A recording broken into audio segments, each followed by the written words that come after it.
Welcome back to Beautiful Work, Beautiful Life. Well, Laurel and I are back together again today after a month. And if you are watching us on YouTube and not just listening to us in one of our podcast venues, you would see that we actually wore matching outfits practically. So that's a cute thing, like I guess we just knew that we were going to be back together again today on the podcast. And so we were ready to be a dynamic duo, right, Laurel? What do Yes, you but think? isn't it just, it's so serendipitous when we Yeah, show up wearing the same colors. I Makes me know. think, or it reminds me that our connection is beyond the physical, right? Yes. Right? Yes. Yes. Yeah. It's almost I had that with a friend when we were working together at a hospital where we'd walk in the door and we like look like Bobbsey twins, and people see us walking down the hall and think, "Oh, what's up with these two?" So it's kind of like that with us now. It's so much Yeah. fun. It's so fun. Yeah. Yeah, so we had a great month or two here with our interviews and our new routine. Thanks, Laurel, for all that you've been sharing. I've been really enjoying listening into that. Thanks You're for letting me be a welcome. listener on the You're welcome. podcast. Yeah. And thank you for nudging me right up against the edge of my comfort zone. Yeah. So when I think about it, it is really, it's an interesting maybe growth that I'm feeling in this, Yeah. right? Yeah. Where doing solo podcasting and doing an interview by myself with a guest is just, it's all new to me. Yeah. And I thank you Mm. because it's been really nice to feel that expansion in myself. Yeah, that's great. It's so great to push ourselves out of our comfort zone and learn that we can do something we weren't even thinking we could do or want to do or whatever, and then like go, okay, this is good, right? That's Feels right. good.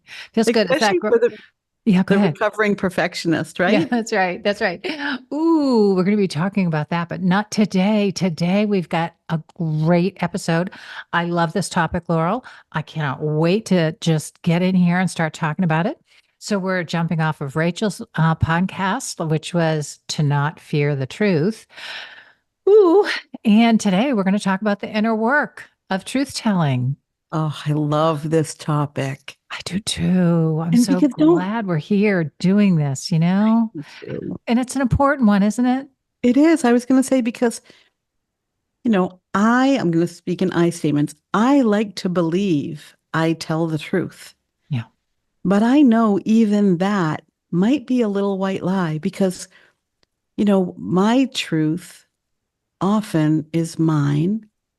And sometimes there's variations of the truth that I'm willing to tell, Yeah. right?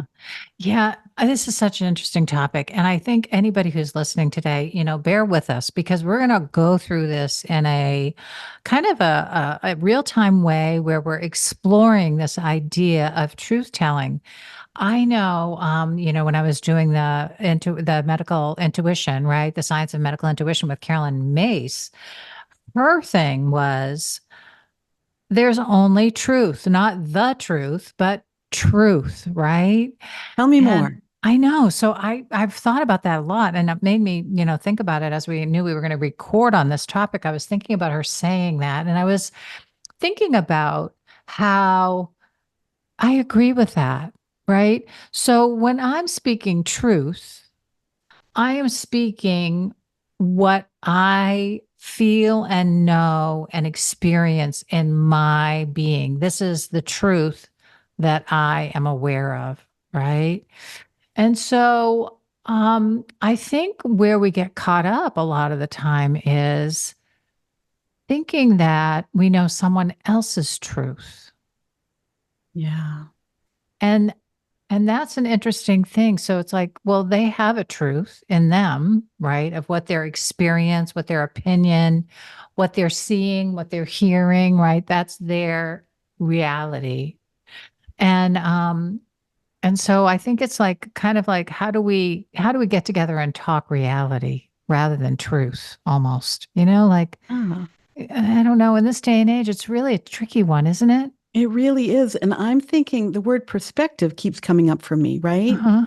So Uh-huh. when I try to open up in acceptance of others, right? And honor what's true for them or to them, I mean, we talk a lot about curiosity, and I always, invoke my curiosity and I allow them to have their own experience, their own perspective of what they're living, Yeah. right? Yeah. And so if you bring, if you exchange maybe truth for perspective, it all makes sense to me. Right. You know, Right. you, I am discovering every day that I am quite literal. It's a new revelation for me. That's great. Although And see, that's great, right? So that is a truth that you're discovering about yourself yes, or right. how you are experiencing the world very literally, I right? am. Yeah. And so it's really interesting because, knowing that I take things literally and I spent much of my life as a rule follower, you know, truth has a whole different weight to it than for me than perspective. Yeah. Yeah. Talk more, speak into that a little bit more. Let's give an example. Maybe that will help Sure. with people that are listening to kind of Y- nut out where we are here. sure. And so it might be something like evidence-based truth, right? So what evidence do I have that that is in fact true? That question, I ask myself this a lot. When I perceive something to be a certain way, I ask, is it true? Mhm. Right? Is there more to it than my perspective? Yeah. So I think in our conversation today, what I'm hearing is really it's this not not fearing the truth and truth telling, Yeah. being a willingness and openness to speak freely of what you know, what you experience, and what you believe. Yeah. So let's go back to the rules, being a Yeah, rule follower, because I feel like that was kind of woven in there. And I do think that that impacts this I conversation. do too. Don't you? Yeah. Yeah. So it's kind of like, I don't know. Let's take an example. This is a big example, right? And so people might not like it because might have some touchiness to it, but I'm going to use it anyway because I feel like it's a universal one, right? So people would say that whatever is in the Bible is the truth. Yes. Now, I would argue that because I argue that the Bible is an interpretation of what they thought the truth was being told to them. Yes. It wasn't written by Jesus himself, right? And a lot of people think that's the icon that is, sharing this information, but he didn't share it directly. He it's been interpreted and come through other people, right? Yes. Am Yes. I I am I mean, onto that? I mean, yes. you're more you studied more of this than I did, but this is my understanding of it. Well, Yeah. okay. So when I was younger, and being led to believe that the Bible was factual, Yeah. I took it very literal, right? Yeah. These were the facts. And my belief was that the facts had been passed along, from one generation to the next, from one family to the next, from parents to children in pre-written error, like Mhm. a time frame when, hieroglyphics, is that what they're called? Yeah, Do you know right. what they're That's called? right. That's right. Writing on the But wall in but symbols. and so, that was my belief that that was true because I had been told that was true, right? Yeah. Now at 60, Mhm. I look at the truth of the Bible as being parables and stories to convey a teaching moment, Mhm. right? Yeah. And Yeah. so, but I love that you bring up this example because whether it's religious belief, whether it's money beliefs, whether it's Political, political whether it's beliefs, right? familial, right? Right. Anything. Yeah. Any Yeah. relationship, Yeah. you know, and this is one of the questions I ask, is it true? And then maybe even who told me it was true, right? So Mhm. it's really interesting to be able to then start to decipher, is it my experience? How do I Yeah. know that it's true, right? Yeah. But this is really, I mean, Laurel, I'm going to say we could go in so many directions with this because even thinking about the things we believe, I believe that the planet Saturn has rings. Yeah. We can't see them right now. Is it right now that we can't Yeah, see them yeah, or yeah, yeah. yes. But, you know, I don't know that personally. It's not my experience, Yeah. right? I And know. so I when know. you think about like these these things that we believe are true, this is where I think Carolyn Mace in that the intuition, Yeah. right? When your intuition starts to give you maybe for me, I think about it as a sensation, Mhm. right? It's my body giving me a sensation to begin to explore deeper what I believe to be true. Yes. Yes, that's great. Okay. So Where do you want to go? if you stayed with us this far, don't don't go now because we're gonna be pulling all this together. Trust me. Okay. Yeah. The inner work of truth telling involves questioning yourself and all that's around you. I believe that. I do And that's too. hard, right? Yes. Because I like to think of it as courage. Mhm. Sometimes the most courageous thing we can do is is question ourselves, is to look at ourselves. I mean, looking inward and doing self-reflection is so much of the inner work, right? So much. Um, and it takes courage to do that. A lot of courage. It takes a lot of courage. And it takes a lot of courage to tell ourselves the truth. Yes. And sometimes we don't even see it. So, if we go back to my example in my interview, if you listen to the interview where Laurel interviewed me, and I talked about that moment, right, when I was standing in my kitchen and it was like I was telling myself a truth that I hadn't wanted to see before that, because the truth was coming to me in a way that was framed where I clearly could see I was going against my own values. Yes. Right? Right. Yeah. And even I was thinking of the example where you and I both were women who at one time our truth was, my truth was, Yeah. I'm not someone who would ever get divorced. Yeah. That was my truth too. That's right. And then having that awareness, right? That self-awareness to know that is what I've told myself as true about me, Mm, but is it? Is it yeah. right? And when I think about, you know, integrity is the word that comes to mind when if you are in alignment with your values, Mhm. like that inner work is, do you know your values? Do you have self-awareness and courage to really look at where you're in alignment or maybe where you're not? And the Mhm. self-trust of when, I'm going to call it the hits, right? Like when you have a hit of intuition and sense, oh, there's something I'm not seeing clearly here. Mhm. Am I willing to look at that? Yeah. Yeah.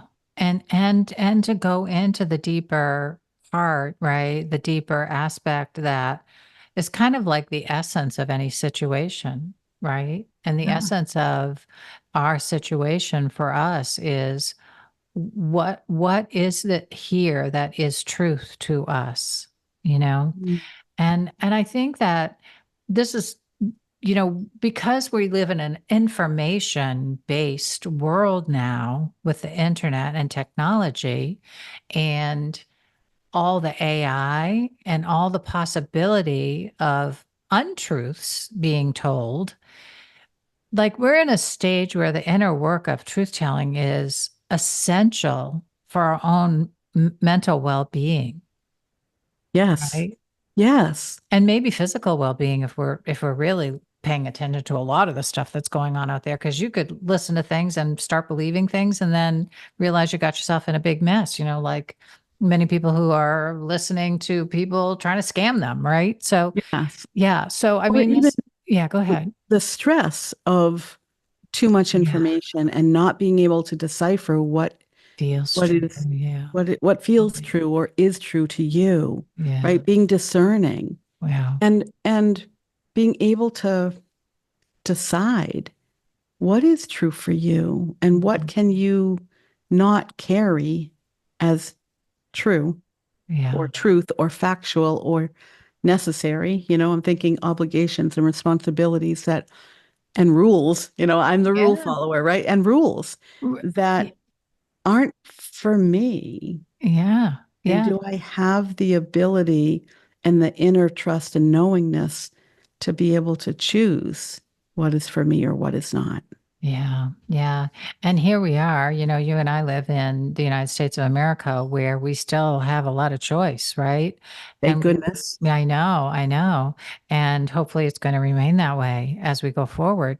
Um, but the reality is that we have the luxury of having this conversation today, right? Of being able to really talk about um, what is true, how do we discern what's true, how do we tell ourselves the truth, how do we learn how to trust our intuition, which is kind of a deeper knowing, that there is an essential truth in this experience that I'm in right now, or going to encounter, and to explore that as your own personal part of your own personal journey Yeah. of life. And I think And that's, yeah, so important, right? For each of us. If we're going to do the inner work of truth telling, what's the point?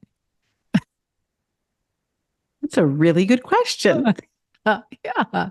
Well, and I think about, the inner work of truth telling and how to get started, right? Mm, If maybe someone is nervous or doesn't really know, like, what am I going to discover about myself if I am doing this inner work of truth telling with myself, like yeah. really looking at myself, right? Yeah. Yeah. And Um, I think that was one of the things, I think back to, the conversation with Rachel, right? And her, going back to like that family of origin stuff for many of us, that's part of the journey, right? Is to go back to reviewing what happened in your house when you were growing up. What did you come to believe? And having a sensitivity that you knew something was being kind of hidden here, or not everybody's being upfront or whatever it is, right? Or later in life, looking back and going, oh, they believed all that, but that doesn't feel right to me, that this is part of our coming into an adulthood, yes. coming into our full selves, right? And This, it could be, yeah, the exploration of all of this. Yeah. yes. And I think that giving yourself grace, right, to know it's not just, and we're going to say coming into adulthood, but we can discover new truth at any stage, right? Because something was true for us previously doesn't mean it has to always be that way, right? Like I think about it as that growth and evolution of us as, Mhm. you know, souls, our essence, our becomingness, like being able to be willing to accept that something that we chose as true in the past is no longer true. And how do we do that? You know, I mean, there's so much of that in self-acceptance and self-compassion and forgiveness. Yeah. Yeah. And it's also the perspective, like you said, the perspective that you have on yourself, like you said, and I said it at some point, we said, we're not the kind of person that would get divorced. That was our perspective or our opinion of who we thought we were. Right. And then growing forward and coming into the conflict of how we really felt and what was our real truth about the marriages that we were in, and then having to grow into a space of saying, well, I can be a person that would never get divorced, but then that means I'm compromising a lot of other things about what I know to be true here. Right. Yes. Yeah. Yes. And I think about that, knowing your values, right? That Hmm. where that conflict comes is often when we have values, our own values that are in conflict with each other, right? Yeah. So, and the internal conflict of values is really a tough one. It's a lot easier when we have our values in conflict with an external source of value, right? Yeah. Values. Right. Because then we can always choose I can Yeah. choose me. I'm the most important. My values matter the most. Yeah. But when it's internal, it really is that invitation to do the inner work. Yeah. Yeah. To wrestle it out, Yeah. and to Yeah. really know yourself in a deeper kind of way. I think any kind of inner conflict, if we work with it well, allows us to get to a deeper truth about ourselves. So Yeah. I would say that's one of the things about the inner work of truth telling is, if you find yourself in inner conflict or inner confusion, right? It's usually that your mind or your being is thinking, believing multiple things. And so the work becomes sorting through all that and putting it some sort of order and understanding. Yeah. Right. Prioritizing, Yeah. and that's what I think is about the what is it now, right? Our values, our priorities change as Hmm. and we change as they change, right? If we allow some growth and change, then there is that place of allowing and forgiving and not keeping yourself or holding yourself back because of your truth or a truth that served you well when it did. Yeah. Yeah. So let's see if we can travel through where we've been so far, Laurel, and even almost do a recap, right, of Sure, I'm ready for what we this. explored. Because I do feel like, um, the inner work of truth telling is a bit of a journey for everybody, right?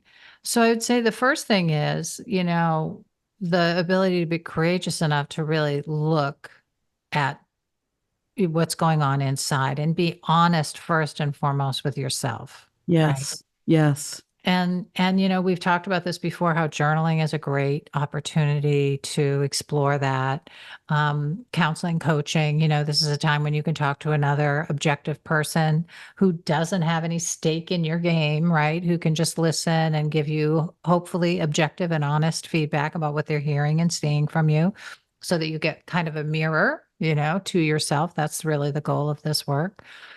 And then, to be able to wrestle with let's say the consequences of your choices, right? So if you're being honest with yourself and you've made choices that have put you in a predicament of sorts or something that you feel conflicted about, really being able to like go through the process of reconciling that, like you were talking about forgiveness yes, and allowance and knowing maybe you've outgrown something or you've moved on or it's time to change your life because you feel like you've grown beyond where you are, right? So there's all these elements to the self-honesty that comes from yeah. that process. And Yeah. I think, another that comes to mind is looking at your actions, right? Yeah. Often it's our head and the words we use to describe our values, and we hold tight to those, right? Our truth. And then we have this inner conflict, maybe because we're not living into those values, Hmm. but we're holding on to our truth and the words that we use to describe what we value or our values, right? Our truth.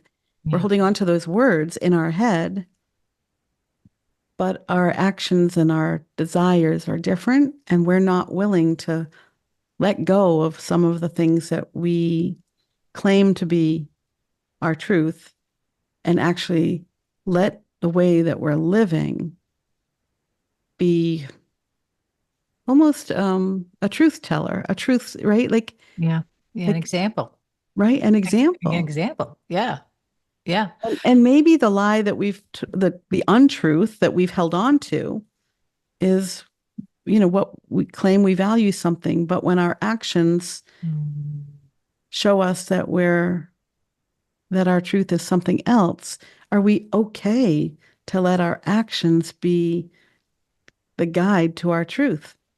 Just something to think about. Yeah, that's really good. I know that, in the Live Your Inner Power journal, And in my inner power wheel, the third practice is to choose consciously. And one of the journal exercises is to actually, start recording what you're choosing, right? What you're doing every day, what your choices are. And they are a reflection of what you value, They are. you know? And if you're not happy with your day, oftentimes it's because you find out that they're a reflection of values that you don't really hold Or you don't want to hold, or you don't want to hold. right? And this is the thing I'm really Yeah. kind of thinking about is that do we hold them, but we don't dare to claim them because of other truth or belief that we've been given, right? Right, Like right. it's that should word that I love so much, right? Yeah, I When I say know. I value, let's just give the example of I value um, family time. Mhm. But when I'm with my family, I'm scrolling social media or I'm overworking or, right? Yeah, It's yeah. like my actions say that I value something. My brain and head say that I value something different. Mm. And that puts me in a position where am I really like facing the truth of who I am? Yeah, yeah. And interestingly, for everybody, listening to that as an example, I think that's a great example because in the world that we live in today, you find that that actually is happening with a lot of people, right? There you say, "Oh, a family's really important to me," but then you really look at what's happening in family life.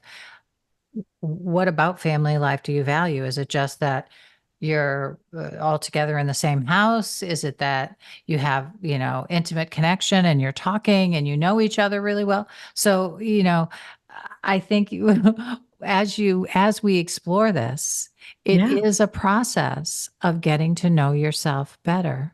And it is a process of fleshing out, right? Uh, are you in alignment? Like, that was one of the other things, right? Is so if we go back and we're doing like a little recap here, one is being honest with yourself, then the discovery of how aligned you are, right, with your values, what you say, what you do, all those kinds of things. Um, and then the other one was I had one other one that I felt like was really such a big the rule following, right? The ability to question everything, question all the rules, question all the it doesn't mean that you're not going to follow rules necessarily or that you're not going to be a respectful person or whatever it is that we worry about when we're a rule follower, right? But to just question them and say what value do they have and how are they supporting me or not supporting me or whatever the case may be. Like a lot of people, oh, what does our government do for us? Well, I know our government builds those roads out there that I drive on every day. There's a lot of infrastructure, there's a lot of things that are going on that you can disregard really quickly, like, oh, they're not doing anything. But, wait a minute, maybe they are doing things. If you Yeah. really take the time to look at the nitty gritty. Yeah. Yes. And I love that example. I think one of my favorite rules that, the speed limit. The speed limit is a rule, Yeah. right? Yeah. It's a truth Yeah. Yeah. And it's that someone probably a has decided universally broken one. all the time, Yeah. even by the rule followers, right? That's right. And so it is like this is where our truth telling is, Yeah. I think it's important to question how is it serving me? Is it still serving me? Is it still, in alignment and integrity with my values, right? All of those questions that you bring up, like the steps of truth telling are Yeah. really important and they're all inner work. Yeah, they are. And some of the most beautiful inner work that you'll do, is holding yourself accountable to your own word, to your own what you say, is a truth for you. Holding yourself accountable to that in your That's right. behavior and in your attitude and in your tone of voice and everything else, Yeah. Yes. Yeah. Yes. And if you can't hold yourself accountable to it, for me, it's a clue that it's time to reevaluate. Yeah. Yeah. It, And how true is it- it? that's right. How Is it true is time it? for is it time for a new truth? Yeah, that's right. That's right. And is it okay? And let's add this one in at the end for our like our little overview of things that are necessary, right? Yes. I would say is it's okay to change your mind, make a A- mistake, and outgrow things, right? Absolutely. Yeah. This is one of the parenting rules that I had for my children, Mhm. right? I would remind them that there's no decision that you make today that you can't undo tomorrow, Oh, right? that's great. Yeah. They didn't Yeah. like that, right? They didn't like that. Um, and another was respect for yourself and others at all times. And so I think this is an important piece of daring to be wrong or get it wrong, right? Yeah. And letting your truth evolve is by no means do we mean, that it's harmful or hurtful for other people, right? Like, is it still respectful of yourself and others? And that's where I think the integrity comes in, right? Right. If you are living in a way that is in conflict or contrary to what you say you value, like, is that self-respect? What is that? Yeah. Yeah, and I would say most likely, our truth telling usually if we're in the search of truth and if we're in a really true deep search seeker of truth in life, right? Most of the time we find that we can have conversations with people that can lead us down to a path where we find a truth together, right? Yes. If we get good at this search for truth telling.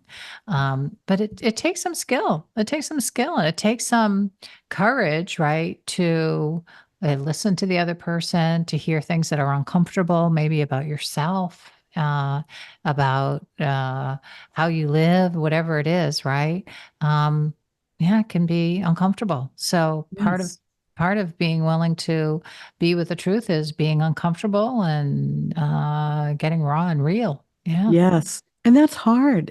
I mean, I don't want anyone to think that it's easy. This is not easy. Yeah. Being able to get into that place where you're curious and open to, I don't know, a more expansive mind, right? Mhm. Mhm. Relying on your body to let you know Mhm. when you're out of alignment with your truth, Yeah. Yeah. letting your body, your intuition come through. Yeah. Yeah. So if you aren't doing any embodiment work yet, or you don't really feel like, oh, what is she talking about? Your body, we did have a couple episodes, I think, on embodiment work. So let's try to remember to put those in the show notes, Laurel, Sure. so people can refer to that, because I do think that if you are going to come to that place where you feel like you're really engaging with truth in your being, it is a feeling that feels very clear and very strong when you arrive there. And so, this embodiment work that we often come back to talking about is a piece of this puzzle as well. Yeah. Yes. And so when I think about the fear, right, that Mm, yeah. To not fear the any truth. Yeah. cannot feel fear the truth, is there any suggestion that you might have or comes to mind that how do we how do we feel the fear and Do it ignore the anyway. fear? Yeah. Yeah. I mean, I do think that um, uh, to one of the things that I often talk about when I'm doing teaching work around fear is we don't want to eliminate our fear, because our fear is part of our survival mechanism in our body as a person being out in the world today, right? Um, it's how do you understand how your fear is operating in you, right? So that again, that's like the work of truth, right? And being honest with yourself is there something really to be afraid of here, right? And oftentimes we don't we don't allow ourselves to see or feel or hear the truth because we aren't psychologically strong enough or feeling capable enough to deal with the truth, because then what do I do if I Right. know the truth, right? That's right. Yeah, yeah. So I think, it's okay to be a little afraid. The question is, can you start building up your muscles and uh deal with the fear and still invite the truth, right? Right. Feel the Yeah, fear, and do it anyway. that's right. And patience, right? Yeah. So this is the piece I think about a lot. Like when we are coming to terms with a truth, our truth, we get to decide how quickly, how urgent is it that we move in that direction, right? Yeah. How Yeah. can we overcome the fear or face the fear and still move forward at a pace that is not as fearful, right? Yeah. Yeah. And I do think it's a good reminder because part of this is our mind, part of it is our nervous system, part of it is our heart, our intuition, right? So we have all of these messages Yeah. and within our operating system, and we need to manage all of them well. So if our nervous system is out of whack and our brain is creating lots of thoughts, our intuition may not come through, right? Our heart may not be the loudest voice that we're following, Yeah. right? So like being aware of all of the data that's coming in and the fact that our brain can't tell the difference between a real threat and a perceived threat is really important as we're managing, you know, this fear. I love that you're talking like that because something over the weekend, before we were recording here, I was thinking about how it took me so many years to feel like I could master this human form that I'm walking around in. Like it's a complicated set of machinery here, isn't it, Laurel? It is. I love to call it my human operating system, Yeah. because I know nothing about, computer operating systems, but I know they're complicated. And I like to give myself the grace to know my operating system is complicated, right? It's not Yeah. just one data set coming in. Some people call it the messy, I'm a hot mess, right? That's the same thing. I am just going to say, let us end on that note because that is truth. Boom. There. Okay. Thank you, Laurel, for a great conversation once again. So good to be with you here on Beautiful Work, Beautiful Life. I'm so happy to be back with you and our listeners Me together. too. And we will be back for more. Thank you, Laurel. Thank But we got you. to go. Bye for now. Bye.